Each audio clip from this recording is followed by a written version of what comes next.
Kocak, polisi dibuat linglung, pemotor nekat ngumpet asal naik bus demi hindari razia. Viral seorang pemotor di Kendal, Jawa Tengah hindari kejaran polisi dengan sembunyi di bus karena tak pakai helm. Video tersebut viral setelah diunggah oleh akun TikTok Rumah Is Back. Tampaknya video tersebut tak sengaja direkam oleh pengendara mobil yang ada di belakang pemotor itu.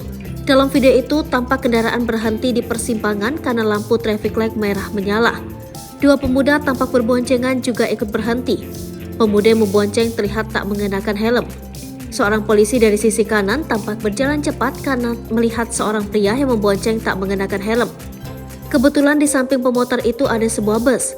Pemuda yang membonceng tanpa mengenakan helm itu langsung bergegas turun dari motor, lalu naik ke bus di sampingnya. Sedangkan rekannya yang menyetir motor terlihat tenang seperti tak terjadi apa-apa. Saat sampai di lokasi, polisi itu berusaha mencari keberadaan pemuda yang tak memakai helm tersebut. Namun, ia tak menemukan pemotor yang ia cari. Sedangkan pengendara di lokasi juga kompak tak memberitahu si polisi. Video ini pun mendapat banyak komentar dari para netizen. Banyak yang menulis jika video itu direkam di Simpang Kaliwungu, Kendal, Jawa Tengah.